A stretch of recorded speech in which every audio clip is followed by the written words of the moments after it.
आज का टॉपिक है अपना परागकण।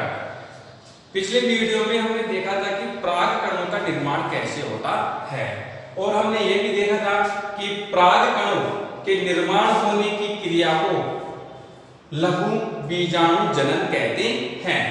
परागकणों के निर्माण होने की क्रिया को लघु बीजाणु जनन कहते हैं। इस क्रिया में हमने देखा था कि जो प्राथमिक बीजाणु जन कोशिकाएं होती हैं, प्राथमिक बीजाणु जन कोशिकाएं, ये कोशिकाएं द्विगुणित होती हैं। प्राथमिक बीजाणु जन कोशिकाओं से पराग मात्र कोशिकाओं का निर्माण होता है। पराग मात्र कोशिकाओं का निर्माण होता है। पराग मात्र कोशिकाएं भी द्विगुणित होती हैं। पराग मात्र कोशिकाओं में अर्धसूत्री विभाजन होता है। अर्धसूत्री विभाजन दो चरणों में होता है। अर्धसूत्री विभाजन फर्स्ट,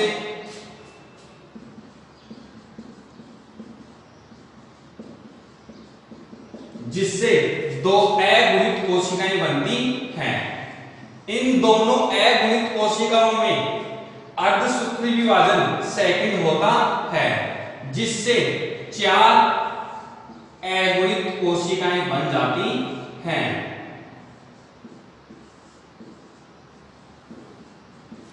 इन्हीं चारों अगुणित कोशिकाओं को लघु बीजाणु या परागकण कहते हैं। पराग मात्र कोशिकाओं में अर्धसूत्री विभाजन होने से बनी अगुणित जो कोशिकाएं हैं उन्हीं को परागकण या लघु बीजाणु कहते हैं। आज हम देखेंगे ये परागकण किस रूप में पाए जाते हैं, इनकी संरचना कैसी होती है। परागकण को नर युग्मक की प्रथम अवस्था या प्रथम पीढ़ी भी कहते हैं। प्रथम अवस्था या प्रथम पीढ़ी भी कहते हैं। परागकण नर युग्मक की प्रथम अवस्था या प्रथम पीढ़ी कहलाते हैं।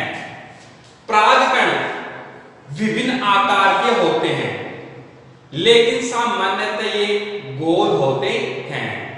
कुछ पौधों में इनका आकार वर्गाकार भी होता है, आयताकार भी होता है, षष्ठकोणीय भी होता है, लेकिन अधिकांश पौधों में ये गोल होते हैं।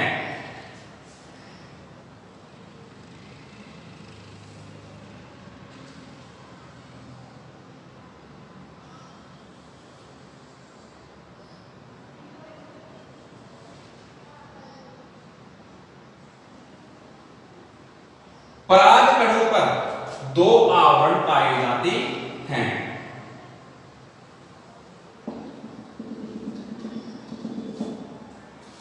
परागकणों का अध्ययन विज्ञान की जिस शाखा में किया जाता है उस शाखा को पोलेनोलॉजी कहते हैं। पोलेनोलॉजी। परागकणों का अध्ययन विज्ञान की जिस शाखा में किया जाता है उसे पोलेनोलॉजी कहते हैं। परागकण एक कोशिकीय अगुणित अचल अकशाभिक होते हैं। परागकण एक कोशिकीय अगुणित अचल अकशाभिक होते हैं। परागकण विभिन्न आकार के होते हैं, लेकिन सामान्यतः परागकण गोल रंग के गोल होते हैं। सामान्यतः इनका रंग पीला या गहरा होता है। परागकणों पर दो आवरण पाए जाते हैं।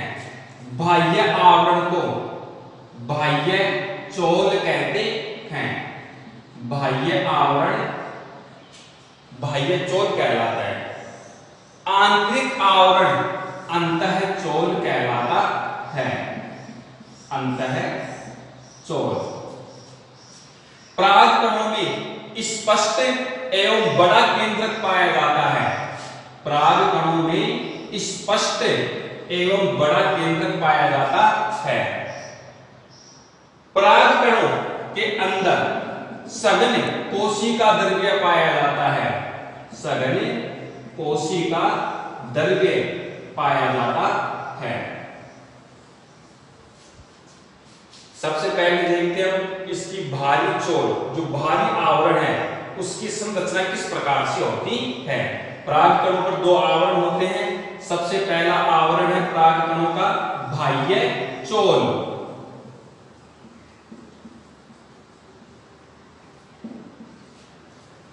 परागकणों पर सबसे भारी आवरण जो सबसे ऊपर की ओर होता है, उभार युक्त होता है, उभरा हुआ होता है, कंटकदार होता है, उसे बाह्य चोल कहते हैं। बाह्य चोल एक विशेष कार्बनिक पदार्थ का बना होता है। उस पदार्थ को स्पोरोपोलेनिन कहते हैं।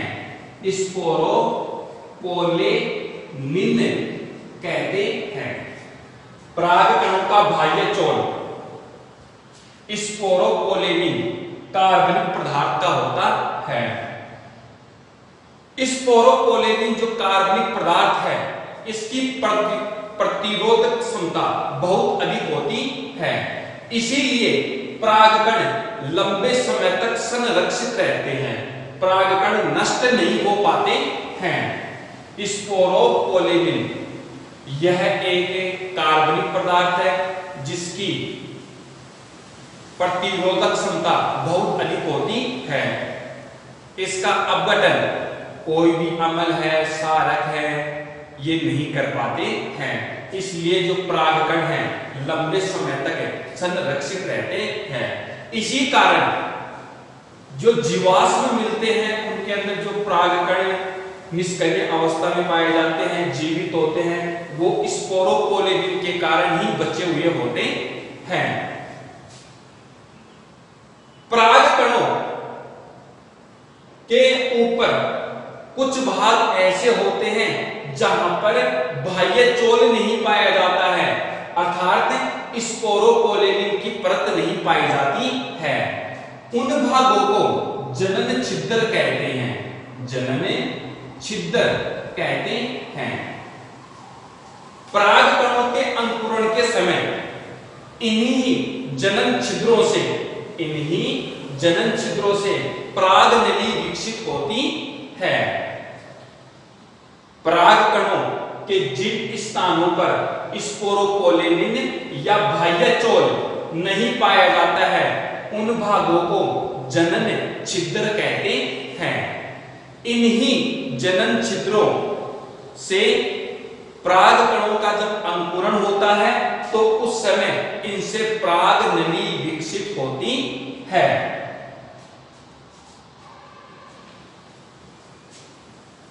अधिकांशतः जो द्विबीजपत्री पादप होते हैं उनमें जनन छिद्र 3 पाए जाते हैं।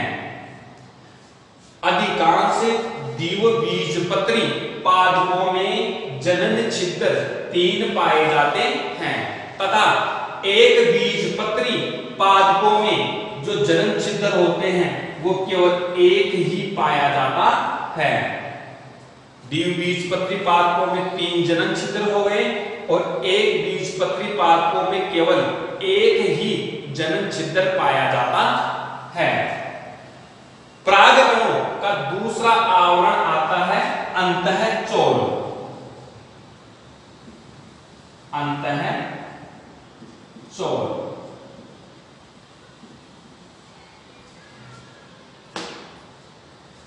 बाह्य चोल के अंदर की ओर एक लचीला व मुलायम आवरण पाया जाता है जिसे अंतःचोल कहते हैं। बाह्य चोल के अंदर की ओर एक लचीला व मुलायम आवरण पाया जाता है, उसे अंतःचोल कहते हैं। अंतःचोल सेल्यूलोज व पैक्टीन का बना होता है। अंतःचोल सेल्यूलोज व पैक्टीन का बना होता है। बाह्य चोल स्पोरोपोलेनिन का बना होता है। अंतःचोल मुलायम होता है, लचीला होता है।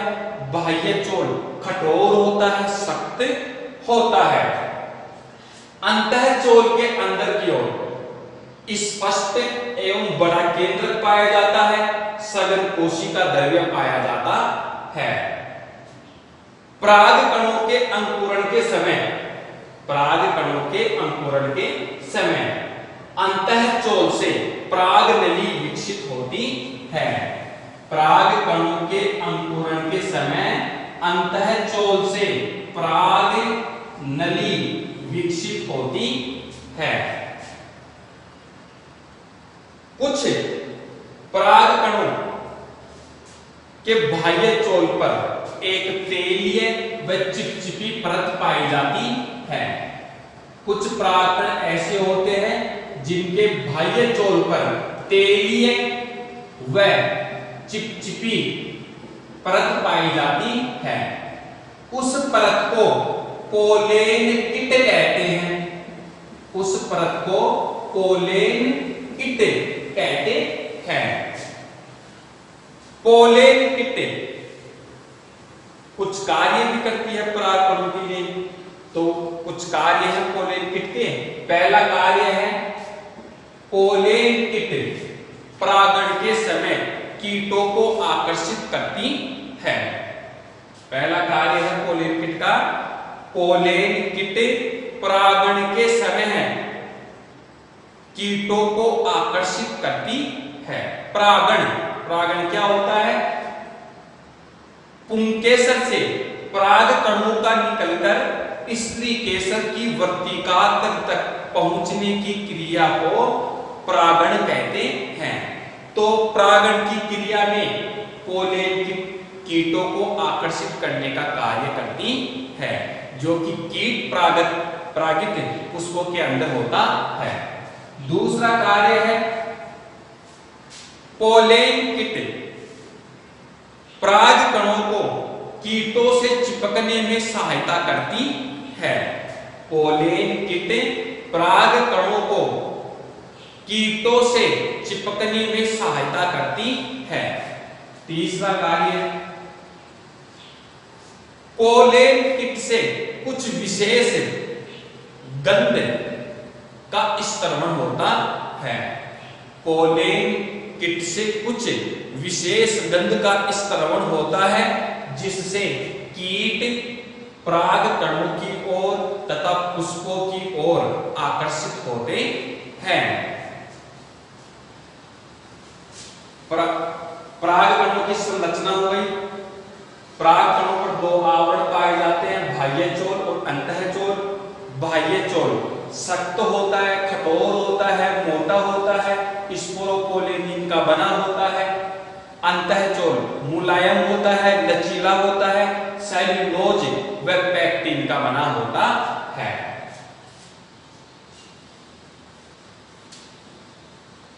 सबसे छोटे पराग कण मायोसोटिस एल प्रेस्टिस के होते हैं। सबसे छोटे पराग कण मायोसोटिस एल प्रेस्टिस के होते हैं तथा सबसे बड़े पराग कण मिरेबिलिस जलापा। सबसे छोटे पराग कण मायोसोटिस एल प्रेस्टिस के होते हैं तथा सबसे बड़े पराग कण मिरेबिलिस जलापा के होते हैं।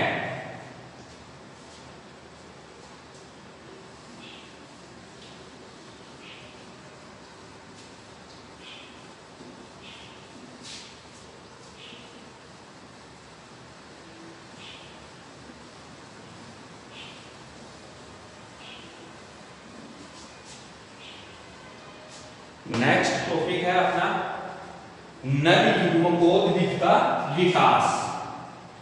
नर युग्मकोद्भिद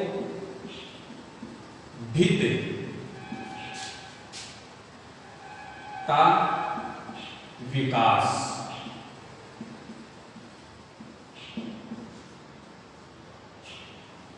परागकण नर युग्मक की प्रथम अवस्था होते हैं। परागकणों में नर युग्मकों का विकास होना नर युग्मकोद्भिद कहलाता है। परागकणों में नर युग्मकों का निर्माण होना नर युग्मकोद्भिद कहलाता है। नर युग्मकों का जो निर्माण होता है वो दो चरणों में होता है, प्रथम चरण व द्वितीय चरण। नर युग्मकों का निर्माण दो चरणों में होता है, इसके लिए दो चरणों में इसको बांटा गया है। पहला चरण प्रथम चरण। प्रथम चरण होता है परागकणों के अंकुरण से पहले, और द्वितीय चरण है पराग कणों का जब अंकुरण होता है तो उसके बाद में। प्रथम चरण तो पराग कणों का जब अंकुरण होगा उससे पहले हो जाएगा, और जो द्वितीय चरण होगा वो पराग कणों का अंकुरण होने के बाद में चलेगा। तो सबसे पहले देखते हैं प्रथम चरण, जो पराग कणों का अंकुरण होने से पहले होता है। प्रारंभ में जो परागकण होते हैं वो अकोशिकीय होते हैं, अचल होते हैं, अकशाभिक होते हैं, गोल होते हैं। इनके ऊपर दो आवरण पाए जाते हैं। पहला है बाह्य चोल, दूसरा है अंतःचोल। परागकणों में स्पष्ट केंद्रक होता है, सजन कोशिका द्रव्य होता है, और जहां पर बाह्य चोल नहीं पाया जाता है उन भागों को जनन छिद्र कहते हैं। सबसे पहले देखते हैं हम प्रथम चरण। प्रारंभ में जो परागकण होता है एक कोशिकीय है। अब प्रथम चरण में सबसे पहले क्या होगा कि जो इनका केंद्रक होता है परागकणों का, इसमें समसूत्री विभाजन होगा। इसमें समसूत्री विभाजन होगा जिससे दो केंद्रक बनेंगे। प्रथम चरण के अंदर परागकणों के केंद्रक में समसूत्री विभाजन होता है जिससे दो केंद्रक बनते हैं, और उन दो केंद्रकों से दो कोशिकाएं बनती हैं। जो छोटा केंद्रक होता है उससे जनन कोशिका बनती है, बड़ा केंद्रक होता है उससे कायिक कोशिका बनती है। प्रथम चरण के अंदर सबसे पहले केंद्रक के अंदर समसूत्री विभाजन होता है, उससे दो केंद्रक बनते हैं, एक छोटा केंद्रक और एक बड़ा केंद्रक। जो बड़ा केंद्रक होता है उससे कायिक कोशिका बनती है। तो प्रथम कोशिका ये हो गई जिसको हम कायिक कोशिका कहेंगे, कायिक कोशिका।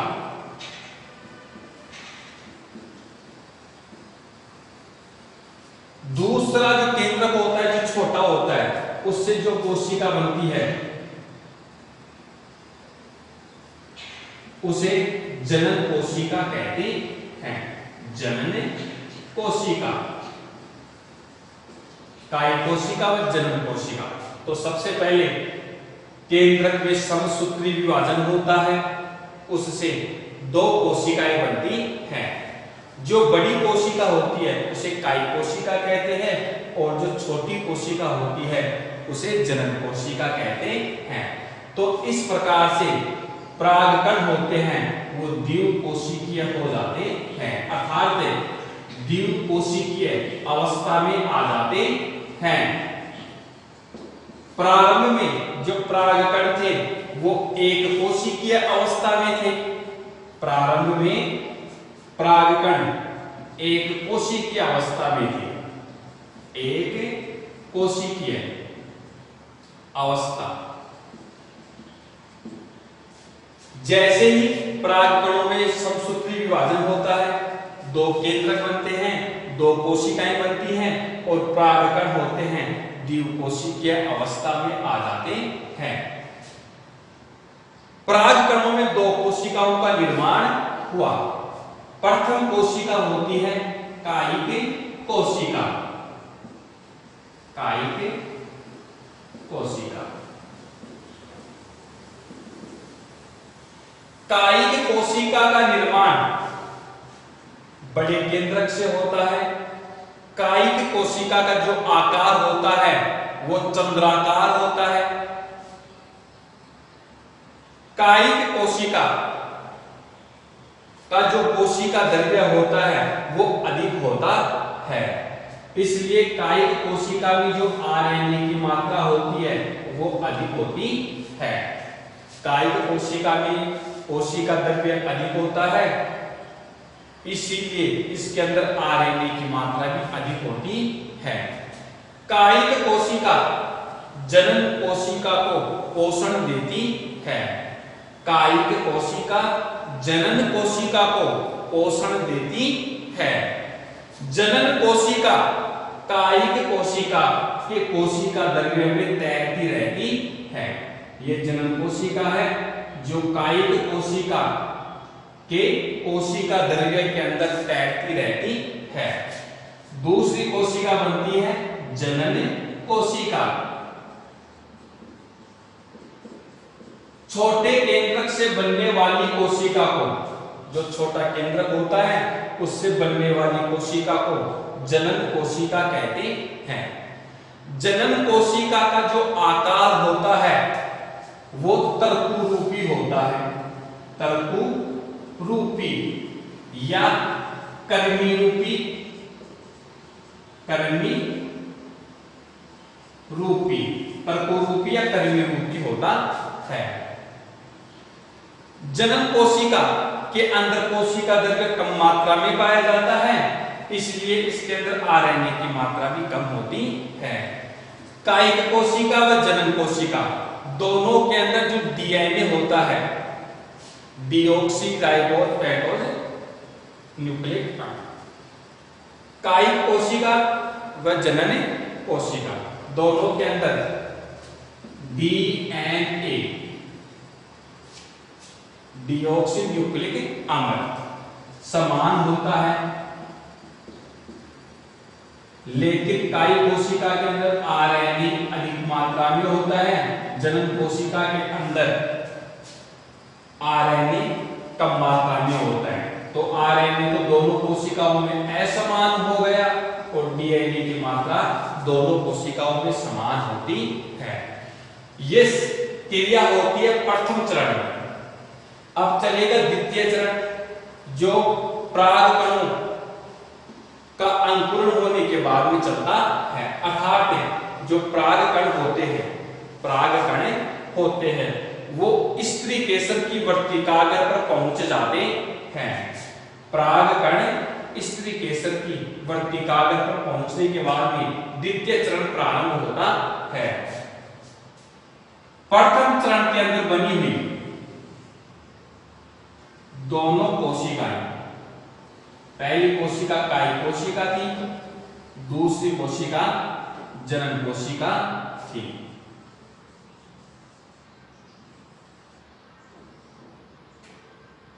कायिक कोशिका जनन कोशिका को, कायिक कोशिका जनन कोशिका को पोषण देकर नष्ट हो जाती है। जनन कोशिका जनन कोशिका की भित्ति अंतःचोल के साथ मिलकर धीरे धीरे परागनली का विकास करने लगती है। परागनली का विकास करने लगती है।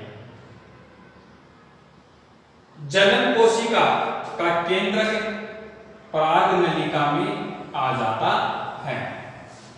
जनन कोशिका के केंद्रक में समसूत्री विभाजन होता है, जिससे दो केंद्रक बन जाते हैं, जिससे दो केंद्रक बने जाते हैं। परागनली में दो केंद्रकों का निर्माण होता है। इन्हीं दो केंद्रकों को नर युग्मक कहते हैं। इस प्रकार एक परागकण के द्वारा दो नर युग्मकों का निर्माण होता है। एक परागकण के द्वारा या एक लघु बीजाणु के द्वारा दो परागकणों का निर्माण होता है। कुछ पौधे ऐसे होते हैं जिनके अंदर नर युग्मक परागकणों के अंकुरण से पहले ही बन जाते हैं। उनके एग्जाम्पल हैं बंदरवाटी, एक एग्जाम्पल है कुल्फा, बंदरवाटी व कुल्फा। और कुछ पौधे ऐसे होते हैं जिनमें नर युग्मक होते हैं, परागकणों का अंकुरण होने के बाद में बनते हैं। उसका एग्जाम्पल है लीलियम, बंदरवाटी व कुल्फा में तो परागकणों के अंदर जो नर युग्मक बनते हैं वो परागकणों के अंकुरण से पहले बन जाते हैं। लीलियम के अंदर जो नर युग्मक बनते हैं परागकणों में, वो परागकणों का अंकुरण होने के बाद में बनते हैं। तो इस प्रकार से परागकणों के अंदर नर युग्मकों का निर्माण होता है। इसी क्रिया को नर युग्मकोद्भिद का विकास कहते हैं। प्रारंभ में हमने नर युग्मकों का जब निर्माण हुआ तो इसको दो भागों में बांटा गया, प्रथम चरण व द्वितीय चरण। प्रथम चरण के अंदर जो परागकण थे सामान्यतः एक कोशिकीय, उनमें समसूत्री विभाजन हुआ, उससे दो कोशिकाओं का निर्माण हुआ। प्रथम कोशिका काई कोशिका और जो दूसरी कोशिका बनती है उसे जनन कोशिका कहते हैं। काई कोशिका आकार में बड़ी होती है, सघन कोशिका द्रव्य होता है, आरएनए अधिक मात्रा में होता है। काई कोशिका में जो जनन कोशिका होती है वो आकार में छोटी होती है, तर्करूपी होती है, इसमें कोशिका द्रव्य कम पाया जाता है, आरएनए की मात्रा भी कम पाई जाती है। तो इस प्रकार से परागकण प्रथम चरण के अंदर द्विकोशिकीय अवस्था में आ जाते हैं। द्वितीय चरण के अंदर जनन कोशिका का केंद्रक परागनलिका में आ जाता है। परागनलिका में आने के बाद में इसमें समसूत्री विभाजन होता है, जिससे दो नर युग्मक बनते हैं। कुछ पौधों के अंदर जो नर युग्मक होते हैं वो परागकणों के अंकुरण से पहले बन जाते हैं, जैसे कि बंदरवाटी व कुल्फा में। और कुछ पौधे ऐसे होते हैं जिनके अंदर नर युग्मक होते हैं, वो परागकणों के अंकुरण के पश्चात बनते हैं, जैसे कि लीलियम।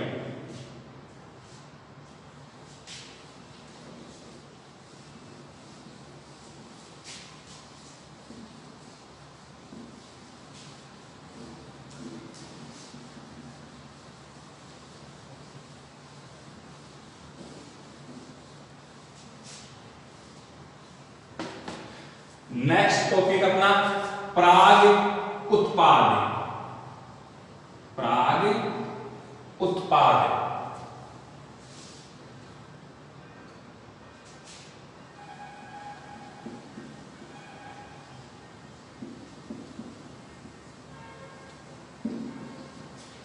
परागकणों के अंदर पोषक पदार्थ बहुत अधिक मात्रा में पाए जाते हैं। परागकणों में पोषक पदार्थ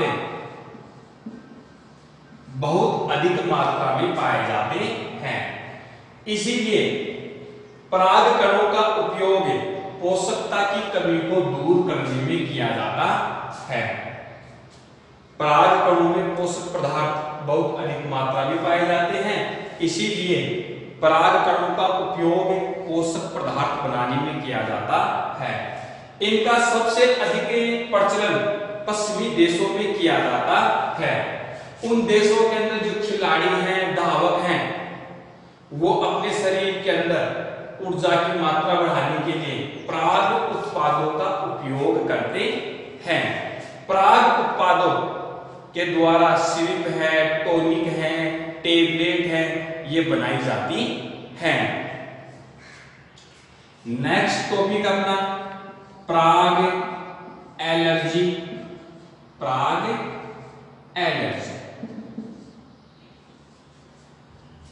परागकणों के बाह्य चोल में, परागकणों के बाह्य चोल में विशेष प्रकार की प्रोटीन का जमाव होता है। परागकणों का जो बाह्य चोल होता है उसमें विशेष प्रकार की प्रोटीन का जमाव होता है। यह प्रोटीन वातावरण में फैल करके, जब यह प्रोटीन परागकणों के बाह्य चोल से अलग हो जाती है तो वातावरण में फैल करके मानव के अंदर ज्वर है, बुखार है, एलर्जी है उत्पन्न करती है। उसी क्रिया को पराग एलर्जी कहते हैं। कुछ जो प्रोटीन होती है परागकणों के ऊपर, वो प्रोटीन परागकणों के अंदर जो निषेच्य वर्तिकाग्र होती है उसको पहचानने में भी सहायता करती है। कुछ विशेष प्रकार की प्रोटीन जो परागकणों के बाह्य चोल पर पाई जाती है, वह प्रोटीन पराग स्त्री केसर की जो क्रिया होती है उसके अंदर निषेच्य वर्तिकाग्र को पहचानने में सहायता करती है। नेक्स्ट टॉपिक अपना परागकणों का जीवन काल। परागकणों का जीवन काल। परागकणों का जो जीवन काल होता है वो तापमान, आर्द्रता पर निर्भर करता है। परागकणों का जीवन काल तापमान और आर्द्रता पर निर्भर करता है। कुछ पौधों के अंदर जो परागकण होते हैं, जैसे ही परागकोश से मुक्त हो जाते हैं तो कुछ दिनों तक जीवित रहते हैं।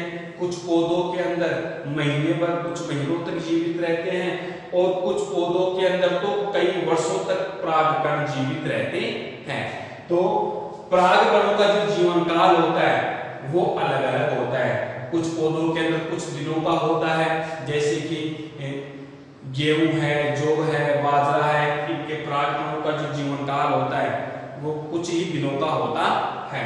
और कुछ पौधे हैं जैसे कि सोलेनेसी कुल के पौधे हैं, उनका जो परागकणों का जीवन काल होता है वो कुछ महीनों का होता है। और कुछ बहुवर्षीय पादप होते हैं, उनके परागकणों का जीवन काल कई वर्षों तक होता है।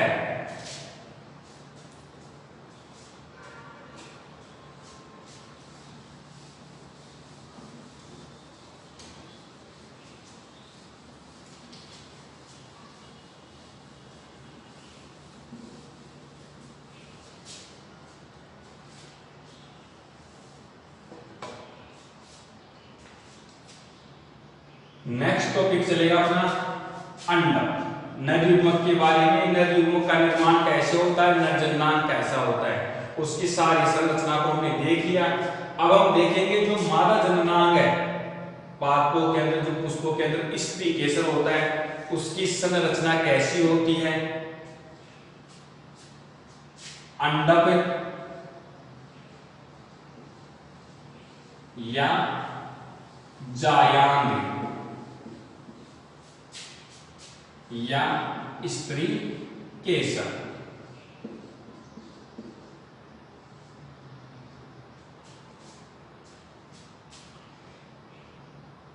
हमने पहले भी पढ़ा था कि पुष्पों का जो चौथा भाग होता है, जो सबसे अंदर का चक्कर होता है, उसको अंडक कहते हैं या जायांग कहते हैं या स्पीकेसर कहते हैं। अंडक जायांग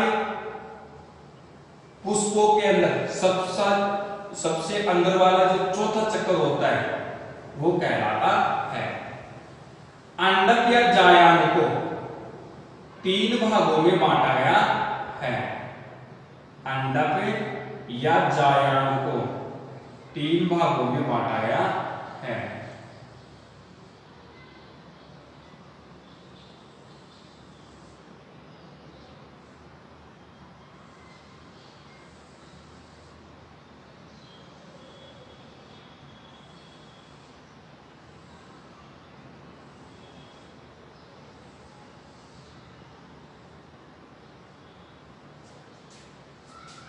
अंडक का जो सबसे ऊपरी भाग होता है, चौड़ा होता है, खुला होता है, उसे वर्तिकाग्र कहते हैं। वर्तिकाग्र। अंडक का नीचे का भाग फूला हुआ गोल होता है, उसे अंडाशय कहते हैं। वर्तिकाग्र और अंडाशय को जोड़ने वाली जो नलिका रूपी संरचना होती है उसे वर्तिका कहते हैं। पुष्पों में जो सबसे आंतरिक चक्कर होता है, जो चौथा चक्कर है सबसे अंदर वाला, उसे अंडक या जायांग कहते हैं। अंडक या जो जायांग होता है वो पुष्पों का या पादपों का मादा जननांग होता है। मादा जननांग होता है। अंडक को गुरु बीजाणु पर्ण भी कहते हैं। अंडक को गुरु बीजाणु पर्ण भी कहते हैं। अंडक को मुख्य रूप से 3 भागों में बांटा गया। पहला भाग वर्तिकाग्र, दूसरा वर्तिका और तीसरा अंडाशय। ऊपर का जो भाग होता है चौड़ा होता है, खुला हुआ होता है, उसे वर्तिकाग्र कहते हैं। वर्तिकाग्र और अंडाशय को जो जोड़ने वाली नलिका रूपी संरचना होती है उसको वर्तिका कहते हैं। अंडाशय जो जायांग होता है उसका नीचे वाला भाग होता है जो कि गोल होता है, खुला हुआ होता है। अंडाशय में छोटे छोटे कोष्ठक पाए जाते हैं। अंडाशय में छोटे छोटे कोष्ठक पाए जाते हैं। उन कोष्ठकों को बीजांड कहते हैं। अंडाशय के अंदर छोटे छोटे कोष्ठक पाए जाते हैं जिन्हें बीजांड कहते हैं। अंडाशय को गुरु बीजाणु धानी भी कहते हैं। गुरु बीजाणु धानी भी कहते हैं। अंडाशय को गुरु बीजाणु धानी भी कहते हैं। कुछ पुष्प ऐसे होते हैं, कुछ पुष्प ऐसे होते हैं जिनमें अंडक केवल एक ही होता है और कुछ पुष्प ऐसे होते हैं जिनमें जो अंडक है या जायांग है वो एक से अधिक होते हैं। इसलिए अंडकों की संख्या के आधार पर पुष्पों को 2 भागों में बांटा गया है। अंडकों की संख्या के आधार पर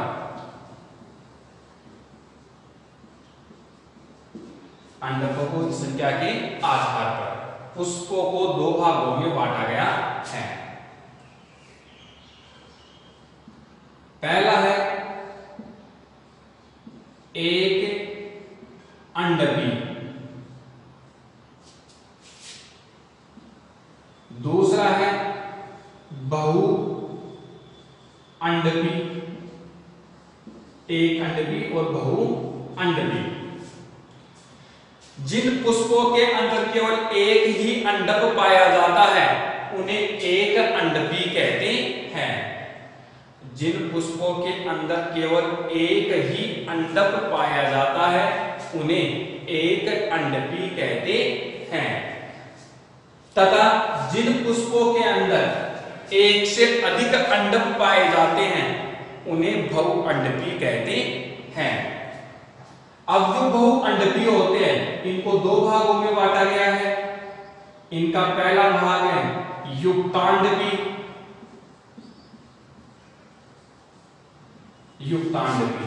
दूसरा भाग है वियुक्तांडपी।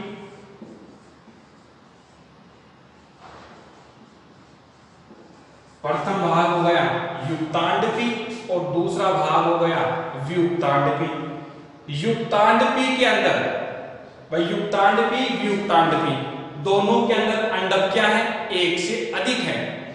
यदि सभी अंडक अलग अलग होते हैं, उनका कोई भी भाग आपस में जुड़ा हुआ नहीं होता है तो उनको तो वियुक्तांडपी कहते हैं। या जो बहुअंडपी के अंदर जितने भी अंडक हैं उन अंडकों में या तो पूरे भाग यानी कि कोई एक भी भाग है आपस में जुड़ा हुआ होता है तो उसे युक्तांडपी कहते हैं।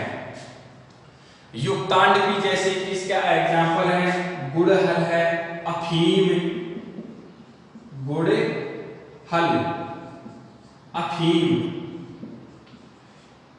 इनके जो पुष्प होते हैं वो युक्तांडपी होते हैं।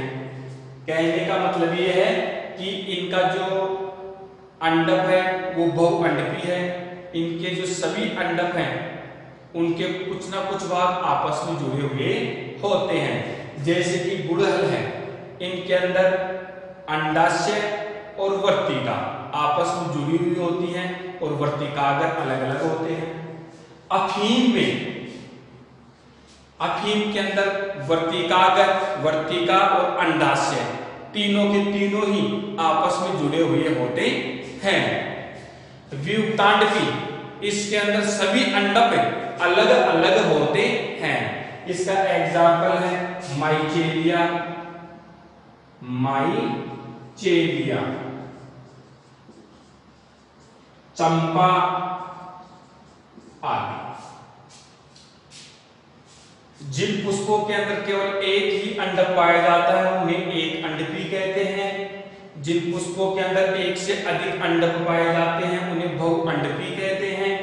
बहुअंडपी में सभी अंडक आपस में जुड़े हुए हों या उनका कोई भी एक भाग आपस में जुड़ा हुआ होता है तो उसे युक्तांडपी कहते हैं।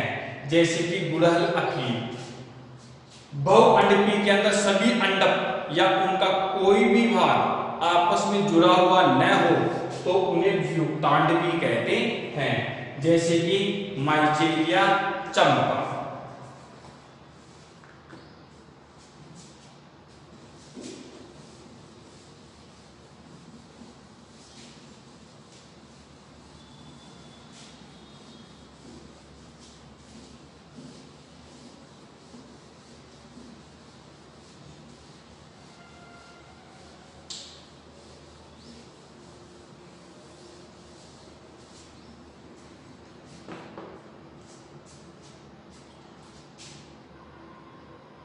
अगला टॉपिक है बीजांड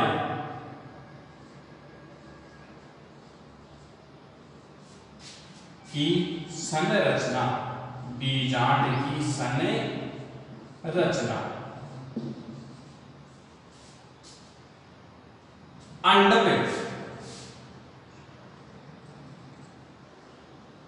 अंडक का नीचे का भाग गोल होता है या फूला हुआ होता है जिसे अंडाशय कहते हैं। अंडाशय में छोटे छोटे कोष्ठक पाए जाते हैं। अंडाशय में छोटे छोटे कोष्ठक पाए जाते हैं जिन्हें बीजांड कहते हैं। अंडाशय में जो छोटे छोटे कोष्ठक पाए जाते हैं उन्हें बीजांड कहते हैं। बीजांड में मादा युग्मक का निर्माण होता है। बीजांड में मादा युग्मक का निर्माण होता है। मादा युग्मक है।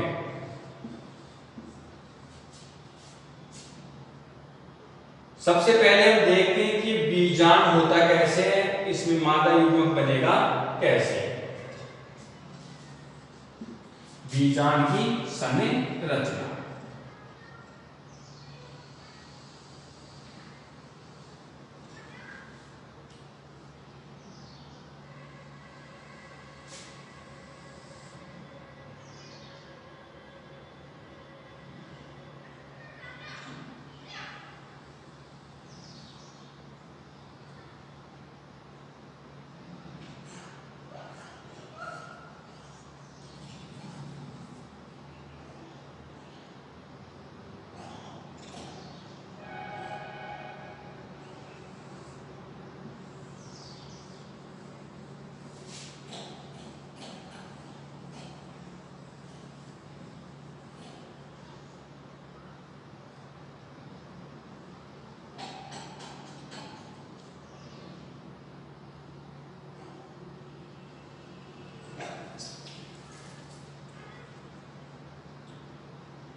बीजांड अंडाशय में पाए जाते हैं।